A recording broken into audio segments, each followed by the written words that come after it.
ఆ రోజు కేంద్ర కేబినెట్ మరి యొక్క 12,157 కోట్లు నిధులను పోలవరం ప్రాజెక్టుకి ఆమోదిస్తూ అందులో 41.15 మీటర్స్ కి ఈ యొక్క 12,157 కోట్లు ఇందులో ఫస్ట్ ఫేజ్ అనేది లేదు. ఆ రకంగా ఆమోదించినప్పుడు కేంద్ర మంత్రి దాన్ని వ్యతిరేకించలేదు అని వీళ్ళు చెప్పేటువంటి మాటలు ఏవైతే చూస్తూ ఉంటే చాలా ఆశ్చర్యాన్ని కలిగిస్తున్నటువంటి పరిస్థితి. ఎందుకంటే ఏదైతే కేబినెట్ కి ఆ నిర్ణయాలు ఆమోదించేటప్పుడు దానికి ముందుగా ఆ కేబినెట్ అప్రూవల్ కావాలని అంటే ముందుగా పిఐబి అంటే ఏదైతే పబ్లిక్ ఇన్వెస్ట్మెంట్ బోర్డు ఏదైతే ఉందో అది ఆమోదిస్తుంది. అందరికీ తెలుస్తున్న విషయం. ఆ రకంగా ఏదైతే క్యాబినెట్ కి వచ్చేటువంటి ఆ 12,157 కోట్ల రూపాయల నిధుల శాంక్షన్ ఆమోదం ఏదైతే ఉందో మరి గత ప్రభుత్వంలో అంటే జగన్ ముఖ్యమంత్రిగా ఉండగానే 29 ఫిబ్రవరి 24 పిఐబి మీటింగ్ ఫిబ్రవరి 29, 24 ఆ రోజు జగన్ ఈ రాష్ట్రానికి ముఖ్యమంత్రి. ఆయన హయాంలోనే ఆ రోజు మరి ఎక్కడ కూడా మళ్ళీ ఫస్ట్ ఫేజ్ అని లేకుండా అందులో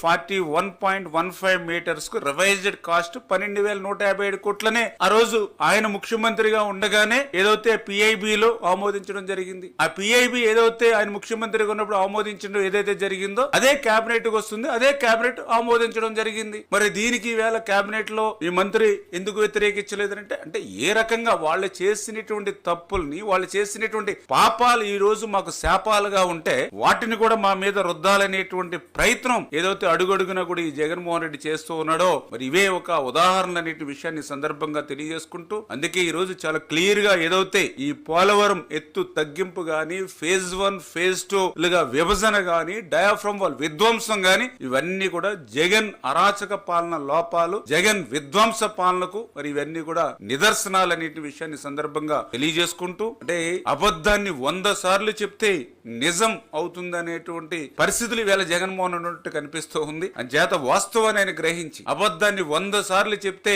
అది నిజం కాదు అనేటువంటి సత్యాన్ని జగన్ గమనించాలని చెప్పేసి కూడా మరి ఈ సందర్భంగా తెలియజేసుకుంటూ అందుకే ఈ రోజు మీ ద్వారా రాష్ట్ర ప్రజలకు కూడా తెలియజేసుకుంటూ ఉన్నాం.